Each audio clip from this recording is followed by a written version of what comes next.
Hello everyone, ICT virtual classes में मैं योगेश किमी आपका स्वागत करता हूं। तो जैसा कि आप जानते हैं, हम पढ़ रहे थे प्रत्यावर्ती धारा, और प्रत्यावर्ती धारा में भी बेसिकली हम आज बात करेंगे एलसीआर परिपथ की। ठीक है, बात करेंगे सर्किट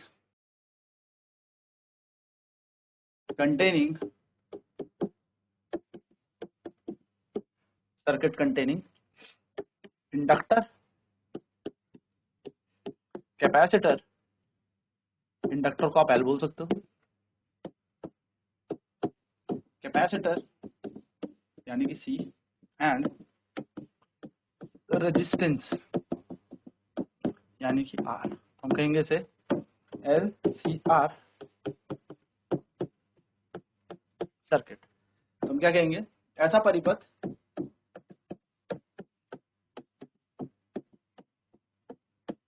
जिसमें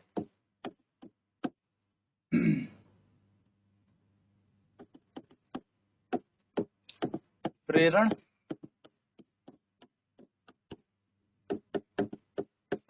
धारिता और प्रतिरोध आर हो। तो ऐसा परिपथ जिसमें प्रेरण धारिता और प्रतिरोध आर हो, ये तीन यहाँ पर हमारे पास है, इसको हम कहेंगे एल सी आर परिपथ। तो एल सी आर परिपथ हम इसको कहते हैं। अब क्या होगा, ध्यान दें, इसका पहले फेजर डायग्राम बनाते हैं। पहले हमारे पास मान लो एक ऑल्टरनेटिंग वोल्टेज है, V बराबर V naught sine omega T. इस सर्किट में एक L लगा हुआ है, यानी कि प्रेरण लगा हुआ है, धारिता यहाँ पर है और R यहाँ पर है, यानी कि एल सी आर। अब आपको पता है ये तीनों की तीनों श्रेणी क्रम में लगे हैं, तो इनमें धारा समान होगी, परंतु सीरीज में श्रेणी क्रम में वोल्टेज अलग अलग होगा। इन तीनों के पास इनका अलग अलग वोल्टेज यहाँ पर होगा। तो जैसे VL वोल्टेज मान लेता हूं मैं इंडक्टर पर, VC वोल्टेज मान लेता हूं मैं कैपेसिटर पर, और VR वोल्टेज मान लेता हूं मैं रजिस्टर पर। तो हम लिख भी देते हैं, let an alternating voltage V equal to V naught sine omega T is applied across a series combination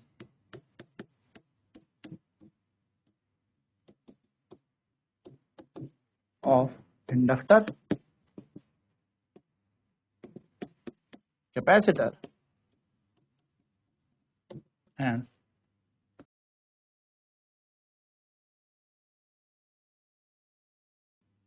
क्या बोला उन्होंने, माना एक प्रत्यावर्ती वोल्टेज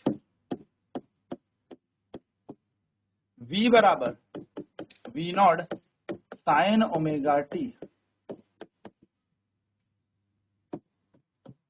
एक ऐसे एक परिपथ, या मैं कह सकता हूं एक प्रेरण धारिता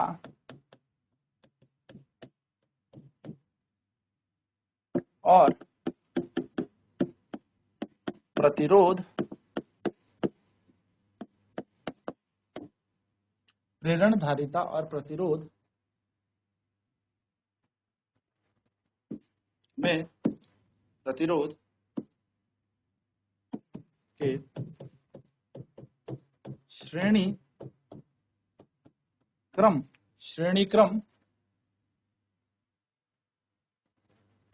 के संयोजन पर लगाया गया let VL is equal to voltage across inductor, यानी कि VL क्या है, प्रेरण के पास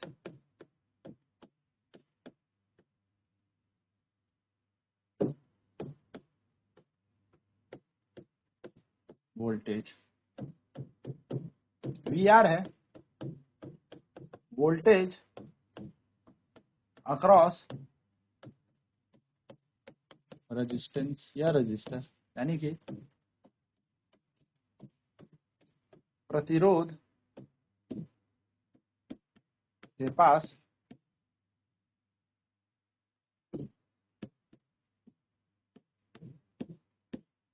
वोल्टेज। वीसी क्या है? वोल्टेज अक्रॉस कैपेसिटर, यानी कि धारिता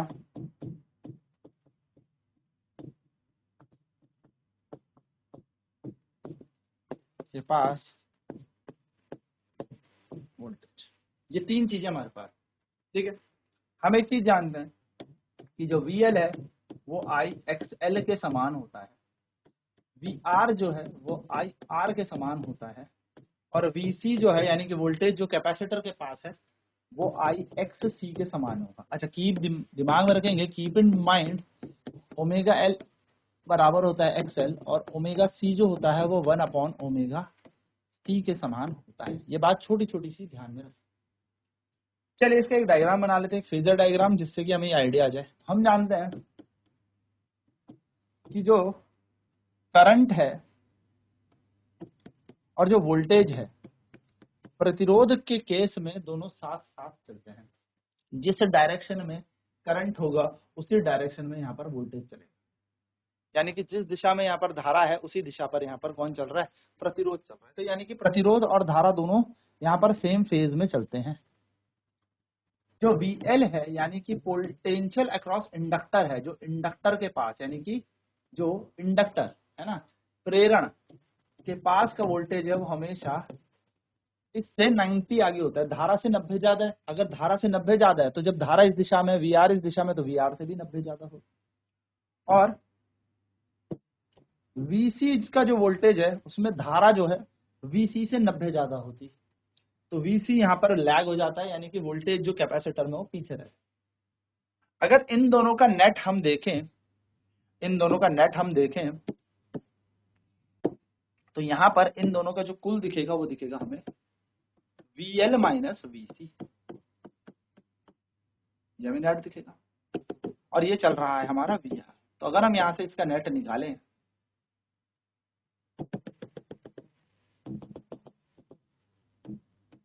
VR और VC का कुल निकालें,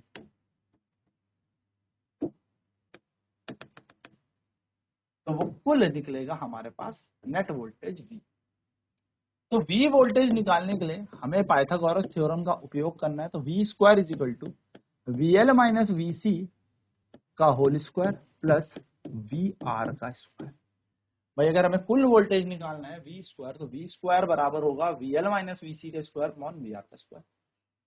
V स्क्वायर ऐसे ही छोड़ देते हैं, इसकी जगह हम लिखते हैं, या हम इसको रूट में भेज देते हैं, तो V बराबर आ जाएगा under root VL minus VC का होल स्क्वायर प्लस VR का स्क्वायर। तो V बराबर, अब VL का मान क्या है? IXL है, VC का क्या है? IXC है, प्लस VR का क्या है? IR, और इसका होल स्क्वायर यहाँ पर और इसका भी स्क्वायर यहाँ पर। V बराबर अंडर रूट, आप यहाँ देखेंगे तो I कॉमन ले लेंगे, ये बचेगा XL माइनस XC का होल स्क्वायर प्लस I का स्क्वायर R का स्क्वायर। सॉल्विंग इट, V बराबर अंडर रूट I का भी स्क्वायर बन जाएगा, I का स्क्वायर, ये बन जाएगा XL माइनस XC का whole square plus I square R square. अगर हम देखें V बराबर, तो I आ जाएगा बाहर और यहाँ आ जाएगा under root XL minus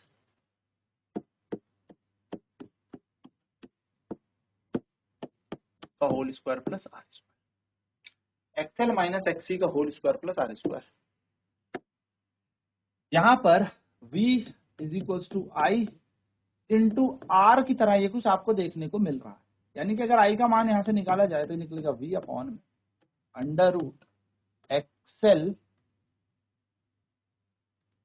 XL minus XC का होल स्क्वायर प्लस का R का स्क्वायर। तो यहाँ पे लिखेंगे द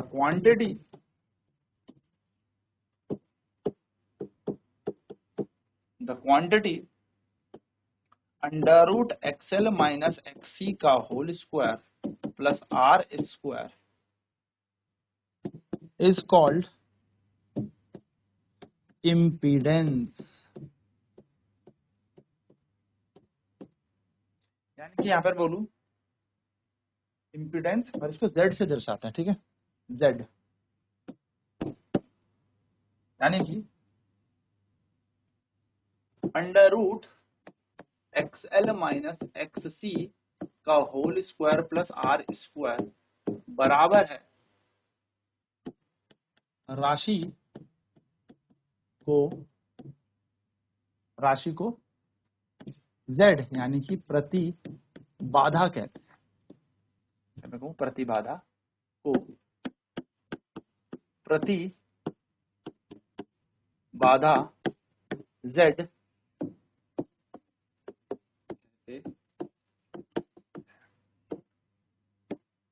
तो z बराबर आ गया under root XL minus XC का whole square plus R square, ये हमारा z बन गया। यूनिट क्या होगी इसकी, इकाई क्या होगी इसकी, यूनिट ऑफ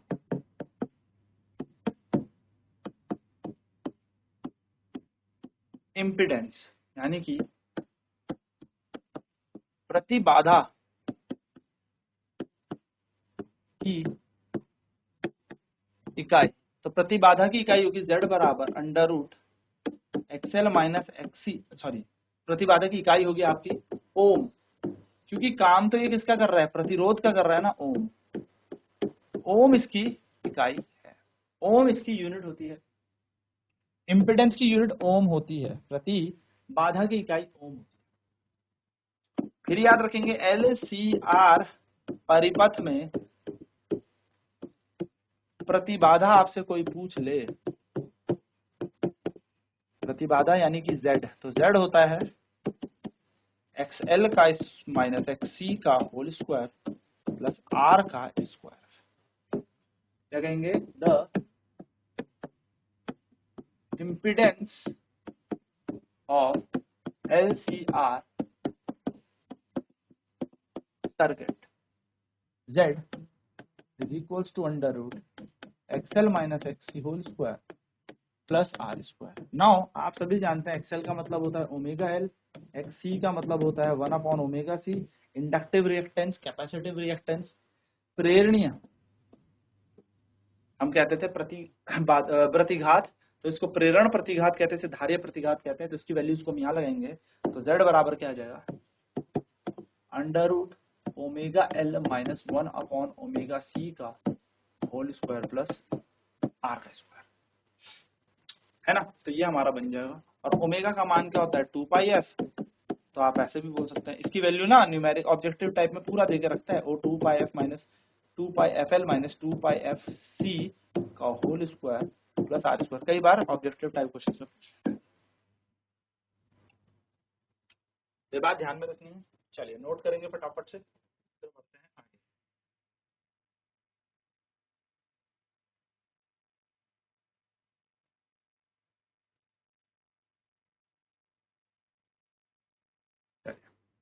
तो एलसीआर परिपथ, LCR VL वोल्टेज चल रहा है L पे, VC वोल्टेज चल रहा है C पे, VR वोल्टेज चल रहा है R पे। तो let an alternating voltage V बराबर V naught sine omega T is applied across series combination of inductor, capacitor and register. यानी कि एक प्रत्यावर्ती वोल्टेज V बराबर V naught sine omega T हमने श्रेणी क्रम में लगाया, किसके साथ, LCR यानी कि प्रेरण, धारिता और प्रतिरोध। चलिए नोट करें फटाफट से।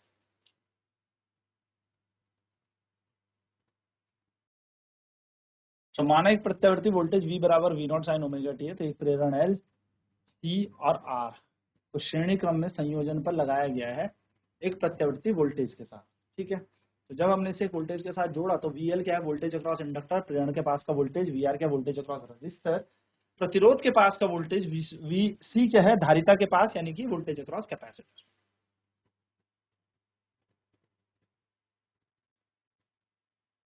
तो VL इजिकल टू IXL हो जाएगा, VR इजिकल टू IR हो जाएगा, VC इजिकल टू IXC हो जाएगा। ठीक है, तो एक्सएल बराबर ओमेगा एल होता है, एक्सी बराबर 1/ओमेगा सी होता है। तो ये बात ध्यान में रखिएगा।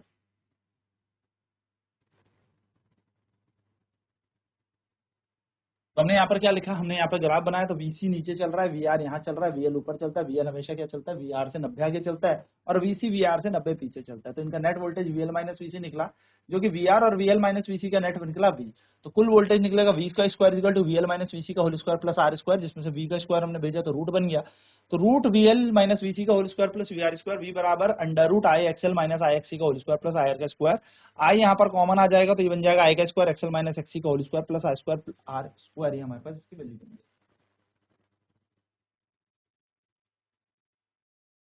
V is equal to I square XL minus XC का whole square plus R square I square R square. I square common लेने पर बाहर आ जाएगा रूट से, तो V बराबर I under root XL minus XC का whole square plus R square. I को आई रखो, V के नीचे पूरी मात्रा चली जाएगी एक्सएल माइनस एक्सी का whole square plus R square. तो जो क्वांटिटी यहाँ पर एक्सएल माइनस एक्सी का whole square plus R square बन रही है, इसको इम्पीडेंस कहते हैं।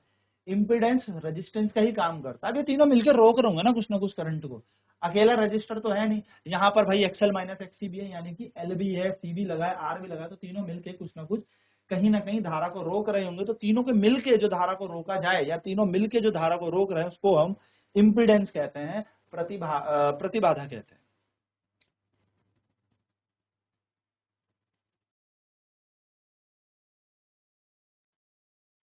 Z बराबर होता है under root XL minus XC का whole square plus R square, ये Z हमारा इंपिडेंस बन जाएगा। ठीक है, तो एक्सएल माइनस एक्सी के whole square plus R square राशि को प्रतिबाधा यानी कि Z कहते हैं। तो यूनिट ऑफ इम्पिडेंस, इम्पिडेंस यानी कि प्रतिबाधा की इकाई हो जाएगी ओम, ओम हमारी यहाँ पर इसकी इकाई हो जाएगी। तो एलसीआर परिपथ में प्रतिबाधा Z बराबर under root XL minus XC का whole square plus R square.